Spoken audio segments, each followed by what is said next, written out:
Hey guys, it's Chrissy and today I'm going to review the book Honor, written by Crownover. I hope you enjoy. New York Times and USA Today best-selling author Crownover returns with her most complicated hero yet in the first book in the romantic suspense series, The Breaking Point. Don't be fooled. Don't make excuses for me. I am not a good man. I've seen things no one should, done things no one should talk about. Honor and conscience have no place in my life, but I fought and I survived. I had to. The first time I saw her dancing on that seedy stage in that second grade club, I felt my heart pulse for the first time. Kylan Foster was too young, too vibrant for this place, and I knew an instant I would make her mine. But first I had to climb my way to the top. I had to have something more to offer her. I'm here now. Money is no object, and I have no equal, except for her.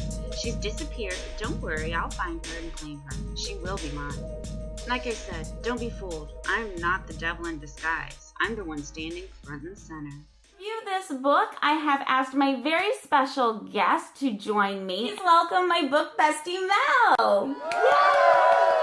Hi, and for those of you that don't already know, Mel is Crownover's PA. So Honor is the first book in the Breaking Point new spin-off series from Crownover. And Mel, do you want to set up the Breaking Point series, or set up the concept of this series for us? So, if you read, or if you haven't read Welcome to the Point, it's fine. There were 3 books in the series, Better When He's Bad, Better When He's Bold, and Better When He's Brave. So, all 3 books are companion novels, and they can be read separately, and then Honor is the spin-off from those. So you meet the key players in Honor in the previous stories, but you don't need to read the other series, because they're just companions. The point is set in kind of it's set in the city all by itself, between a really rich area and it's the really grunge area, where everything is criminal, everything is bad, thuggy. All the characters are in it. We are not good boys that just look bad. These are actually bad boys. Oh, yes. And we start off, and Nasir owns a wonderful strip club. So, he's quite the nefarious character. He's Bax was bad. Don't get me wrong. No, Bax. Bax, and I always suggest going back to reading them, because the Point series is it's just an amazing series. It reads almost like a movie. There's lots of action. Yes. I always tell the people that my husband actually read the Point series, so if that's kind of a seller, it's just one of those books that you just read. It's just fabulous.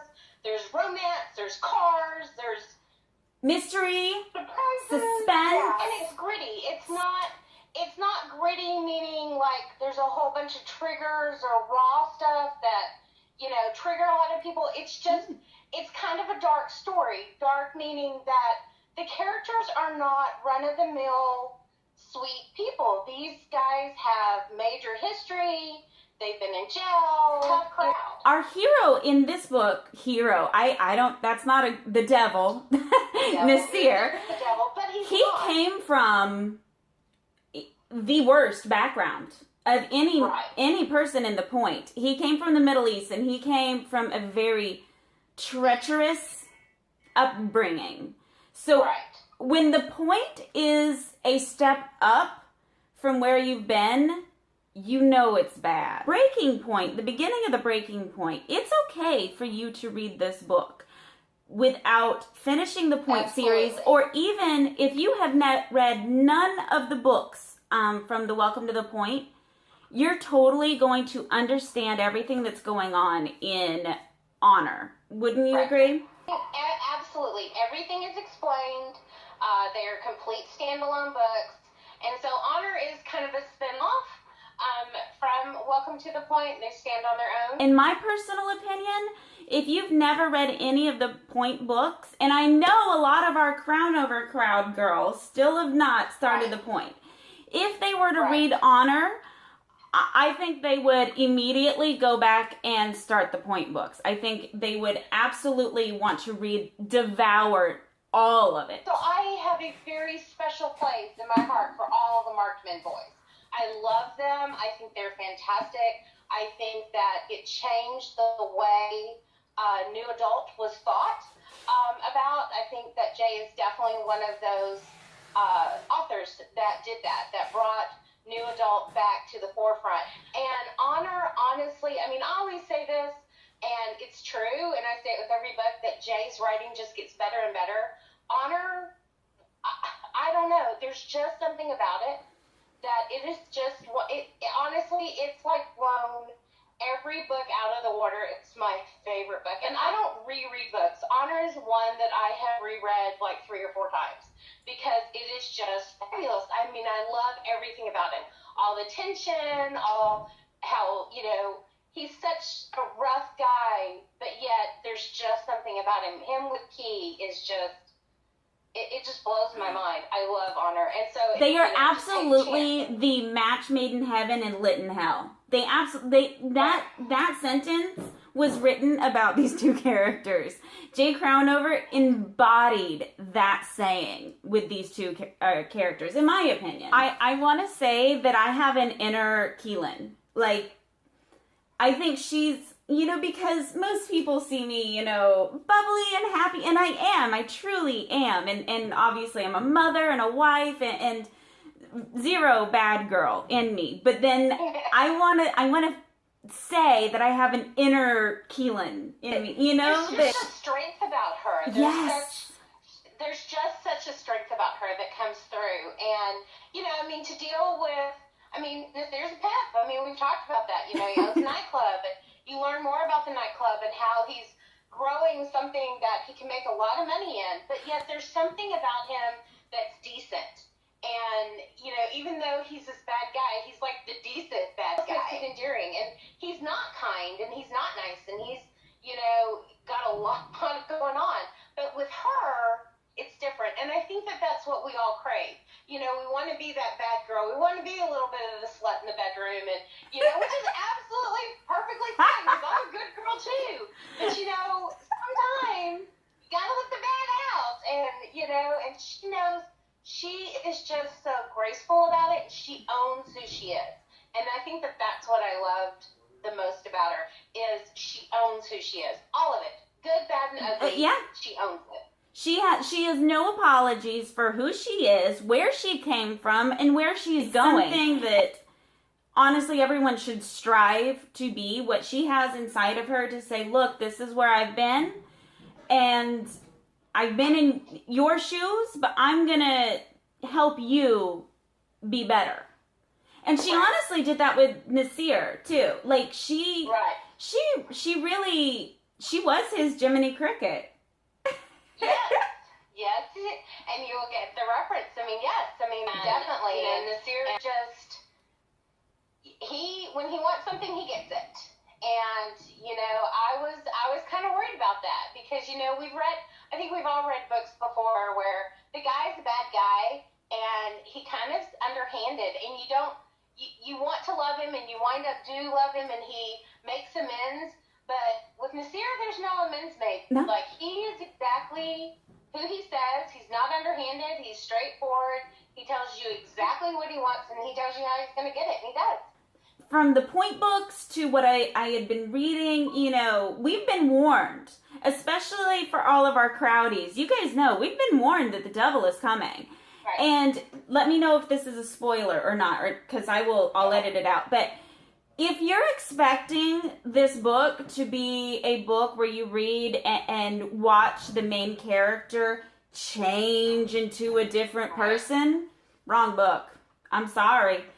That's not going to happen. Is that a spoiler? Should I not say that? I don't think that's a spoiler. I think that you're right. I mean, he doesn't really change. We understand better. We understand him more than we had before. It isn't him changing, it's our perception of him, maybe. Perspective, absolutely. I totally agree with that. And, you know, and I think that's what I love about Jay's characters. They are all very themselves. You know, some of them grow up a little bit, some of them, you know, change a little bit, but they always wind up accepting who they are, accepting their flaws, and asking you to accept with along with us. And I think that also can be some of Jay's most criticized characters is the ones that we see ourselves in the most. And it's like, no, I don't want that. They're flawed. Well, guess what? That's real. A little bit more reality. And to me, that makes a character so much better when they're not perfect. I don't want to read the character that is beautiful and, you know, it can get any guy in the world. And I mean, I know people like that. I don't want to be. I want the character that has, you know, some of the same stuff in their head as I do. I want some of the characters. I mean, no, I've never been, you know, Key. I've never been a hooker or something. But I understand it. I mean, I understand where at some point, if that's all you have in this world, use your body. Now, I mean, I'm not saying I agree with it. No haters, please. Right. I'm just saying, but I get it, though. But no shaming. Some people know. If somebody does that and they aren't harming anybody but themselves, it's none of your business. And if that's keeping them afloat, good for them. And I think, especially right now, this has gone into a territory that Mel and I haven't even discussed, but the shaming of our community, of our book community, and the type of books we read. And I will tell you right now, I am a middle-aged, married mama, Christian mama, who likes to read her romance. I love new adult books. I love contemporary romance. And I don't think there is anything wrong with that. I think there are thousands of girls that think just like me, that love to read these books like me.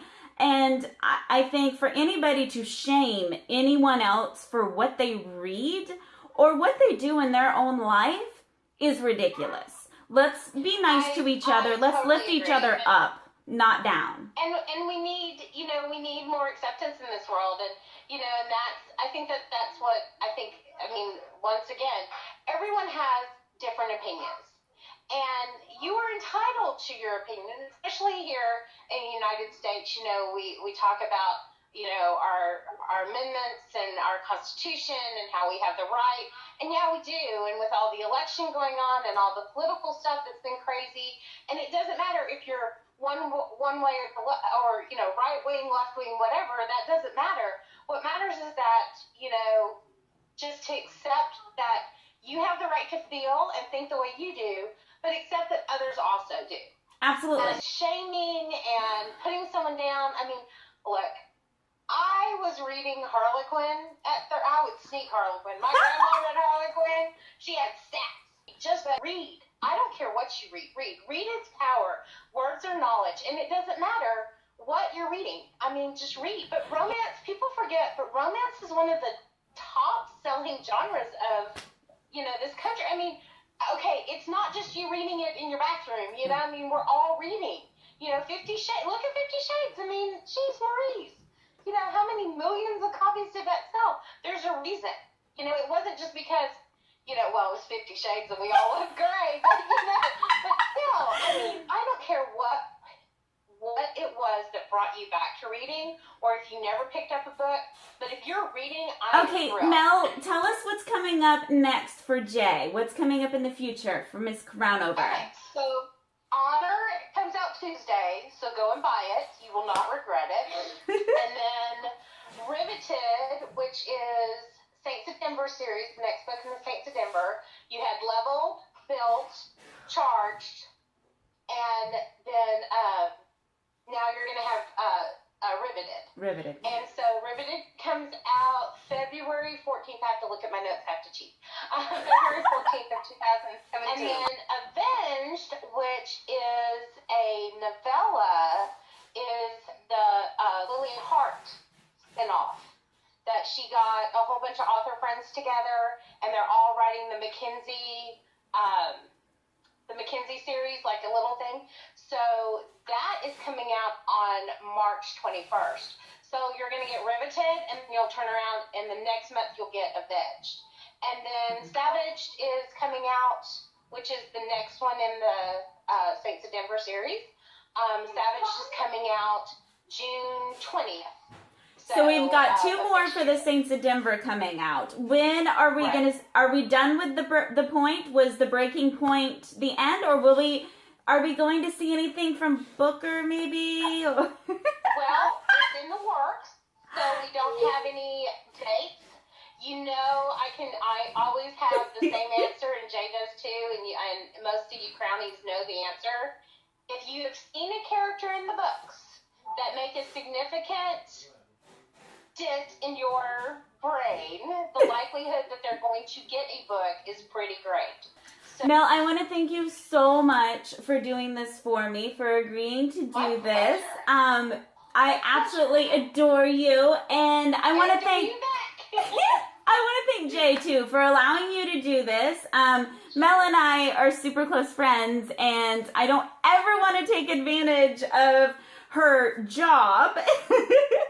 So we did get permission to do this, and Jay, I really appreciate you letting us do this, and Jay, I adore you too. And we absolutely thank you for all your support. I know that we're friends, but you know the outside support is still great, and Jay created our friendship. So, she did. Together, so friends are the best. Thank you so much, girl. I love you. Mwah. Love you. Mwah. Bye, guys. I Give Honor by J. Crownover, 5 out of 5. Chrissy stars. You have got to read this book. It releases on Tuesday, October 18th, 2016. I will leave all of the links below for you to purchase this book. Thanks so much for watching today. I hope you enjoyed this video. If you did, please give it a thumbs up below. Please subscribe to my channel if you haven't already, and you can find me at KrissysMakeupNote.com or KrissysBookNote.com. See you next time. Mwah! Shall we begin? Written by J. Crownover. And I don't know what it is. Let's begin. Give Honor by J. Crownover. Okay, so sorry. I already talked through it. We will edit all this out though. Oh, I messed up. There we go. I got tight of sitting up.